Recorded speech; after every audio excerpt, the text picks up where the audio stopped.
আসসালামু আলাইকুম। বিশ্ব সংবাদে আপনাদের স্বাগত। জানিয়ে দেব আন্তর্জাতিক গণমাধ্যমে প্রকাশিত সবশেষ আপডেট সংবাদগুলো।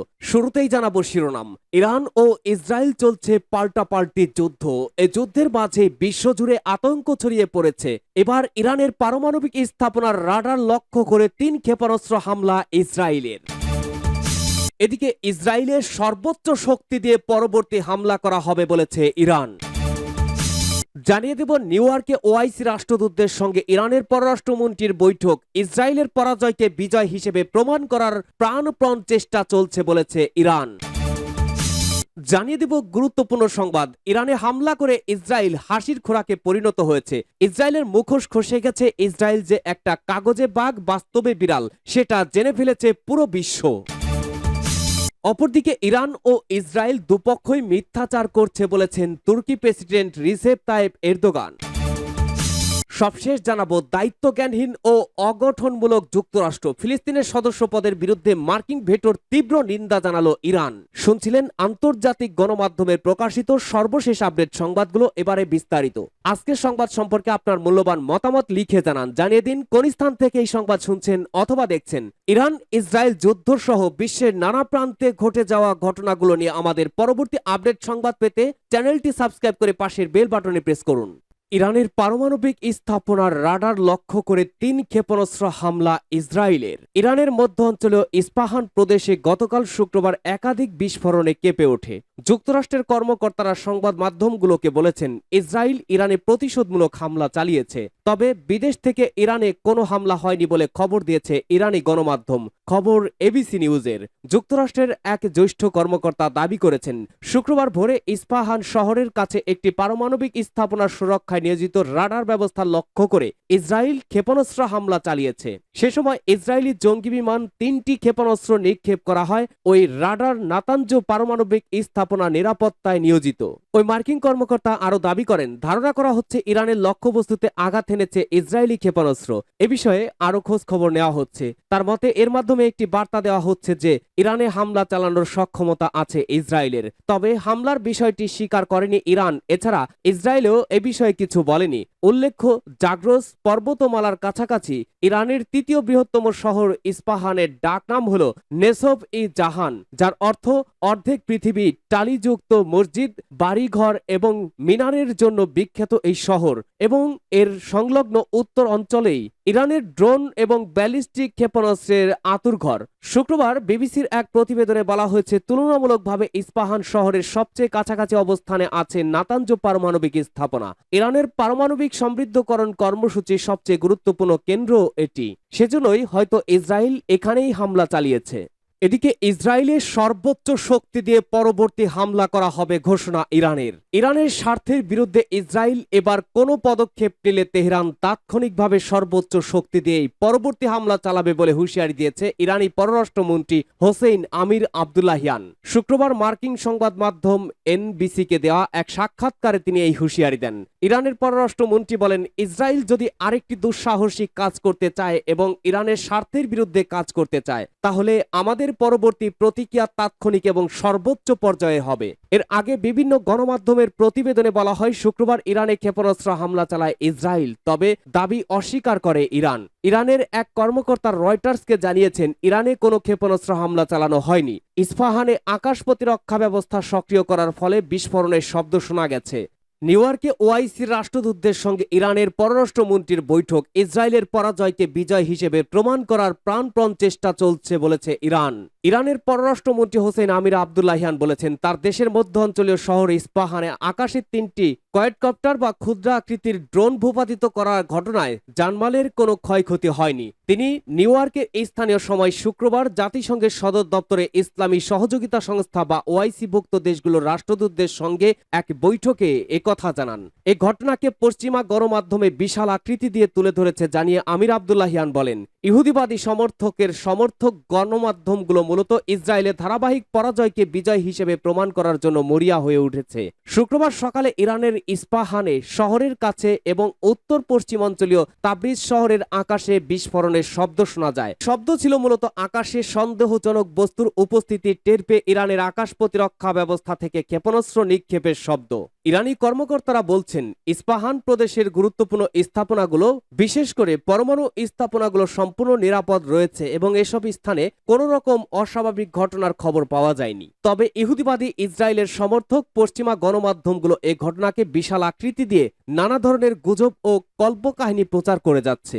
নিউ ইয়র্কের বৈঠকে ইরানের পররাষ্ট্রমন্ত্রী আরও বলেন, গত 13ই এপ্রিল তার দেশ সত্য প্রতিশ্রুতি অভিযান নামে ইসরায়েলের সামরিক ঘাঁটিগুলো লক্ষ্য করে যে হামলা চালিয়েছিল তা আন্তর্জাতিক আইন অনুযায়ী ইরানের আত্মরক্ষা করার বৈধ অধিকার। তিনি বলেন, ইরান এর চেয়েও বহুগুণ শক্তিশালী হামলা চালাতে পারত, কিন্তু তেহরান শুধুমাত্র দামেস্কের ইরানি কনসুলেটে হামলায় জড়িত ইসরায়েলি সামরিক ঘাঁটিগুলোতে হামলা চালাতে চেয়েছে। পররাষ্ট্রমন্ত্রী বলেন, ইসরায়েল যদি আবার ইরানের স্বার্থে আঘাত হানতে চায় তাহলে তেহরানের প্রতিক্রিয়া হবে তাৎক্ষণিক, সর্বোচ্চ ও দৃঢ়। এ সংক্রান্ত সতর্ক বার্তা আমেরিকা সহ ইসরায়েলের অপকর্মের সহযোগীদের কাছে পৌঁছে দেওয়া হয়েছে বলেও তিনি জানান। ইরানে হামলা করে হাসির খোরাক ইসরায়েল। ইরানে হামলা করে সারা বিশ্বের হাসির খোরাক হয়েছে ইসরায়েল। এটা কি নাকি হামলা বলে? মান সম্মান রক্ষার্থে ইরানে পারমাণবিক কেন্দ্র লক্ষ্য করে 3টি ক্ষেপণাস্ত্র পাঠিয়েছিল ইসরায়েল। সেগুলো পারমাণবিক কেন্দ্র ধ্বংস তো দূরের কথা, মাটিতে পড়ার আগেই ধ্বংস করে ফেলেছে ইরান। অর্থাৎ ইরানের মাটিটাও কাঁপাতে পারল না নির্লজ্জ ইসরায়েল। বিশ্ব আবারও দেখল নতুন এক ইরানকে, যে ইরান শুধু বুক চিতিয়ে আক্রমণই করতে পারে না, বরং জালিমদের হামলা মুহূর্তের মধ্যেই নস্যাৎ করে দিতে পারে। ইরানের হামলার জবাব দিতে এক সপ্তাহের টানটান প্রস্তুতি নিয়ে পরীক্ষা হলো, যা লিখল ইসরায়েল। তাতে দেখা গেল দেশটি অঙ্কে বড্ড কাঁচা। ইরানের 300 মিসাইলের জবাবে ইসরায়েল পাঠিয়েছে 3টা। আদতে মানসম্মান যা ছিল এই হামলার পর তাও গেল ইসরায়েলের। ঘোষিত না হলেও এটা যে একটা যুদ্ধ ছিল সেটা সবারই জানা। হামলার ব্যাপকতা, সাহস, পরিকল্পনা, হামলা ঠেকানোর ক্ষমতা কিংবা মানসিকতা, দৃঢ়তা, সব ক্ষেত্রেই বড় ব্যবধান জিতে গেল ইরান। এদিকে লজ্জায় মুখ লোকানোর জায়গাটাও পাচ্ছে না ইসরায়েল। ইসরায়েলের সাথে চরম লজ্জায় পড়েছে ইসরায়েলের বন্ধুরাও। ইসরায়েলে ইরানের উপর্যুপরি হামলার পর পাল্টা হামলা যে আসবে সেটা অনুমেয় ছিল। হামলার তীব্রতা কেমন হবে সেটাই ছিল দেখার বিষয়। কিন্তু শুক্রবার যা দেখা গেল তা দেখে হাসলো দুনিয়ার মানুষ। ইরানের আকাশে দেখা গেল খই ফোটানোর মতো কি যেন ফুটছে। পরে শোনা গেল এগুলো ইসরায়েলের পাঠানো ক্ষেপণাস্ত্র, যেগুলোকে আকাশেই শেষ করে দিয়েছে ইরানের প্রতিরক্ষা ব্যবস্থা। ইরানে পাল্টা না চালাতে বারবার ইসরায়েলকে সতর্ক করে আসছিল দেশটির মিত্ররা, কারণ সবারই জানা ছিল সেই ইরান আর এই ইরান এক নয়। ইরান ঠিক মতো চেপে ধরলে ইসরায়েল দেশটাই গায়েব হয়ে যেতে পারে। একদিকে লজ্জা, অন্যদিকে ভয়, দুয়ে কুকড়ে যাওয়া ইসরায়েল শেষ পর্যন্ত ইরানে হামলা চালিয়েছে ঠিকই, কিন্তু এগুলোকে যদি হামলা বলা হয় তাহলে ইসরায়েলে ইরানের হামলাকে বলতে হবে মহা হামলা। অর্থাৎ ইরানের কাছে সামরিক কিংবা মানসিক দুই পর্যায়ে ধোলাই খেল ইসরায়েল। এদিকে ইরানও হুমকি দিয়ে রেখেছে, ইসরায়েল হামলা চালানোর দুঃসাহস দেখালে তাদের নির্দিষ্ট লক্ষ্যবস্তু ধ্বংস করার জন্য শক্তিশালী ক্ষেপণাস্ত্র ছোড়ার ট্রিগারে আঙুল রাখা হয়েছে। এখন ইরান এই হামলার জবাব দেবে কিনা সেটা সময়ই বলে দেবে। আর ইরান একবার হামলা শুরু করলে নিশ্চিহ্ন হয়ে যাবে ইসরায়েল। ইসরায়েলের মুখোশ খসে গেছে, বের হয়ে গেছে তার আসল চেহারা। ইসরায়েল যে একটা কাগজে বাঘ, বাস্তবে বিড়াল, সেটা জেনে ফেলেছে পুরো বিশ্ব। গাজায় হামলা করে এমনিতেই সারা বিশ্ব থেকে বিচ্ছিন্ন হয়ে গেছে ইসরায়েল। ইরানের সাথে এমন পরাজয়ে ইসরায়েল এখন নিজের কাছেও বড্ড একা। পবিত্র শুক্রবারে হামলার দিনক্ষণ ঠিক করেছিল ইসরায়েল, কিন্তু নেতানিয়াহু জানে না শুক্রবারে আরো শক্তিশালী হয়ে ওঠে ইরান। এদিকে ইরান ইসরায়েল দুপক্ষই মিথ্যাচার করছে বলেছেন তুর্কি প্রেসিডেন্ট। ইরানের ভূখণ্ডে ক্ষেপণাস্ত্র হামলা চালিয়েছে ইসরায়েল। হামলা হয়েছে দেশটির ইস্পাহান শহরের বিমানবন্দরের কাছে।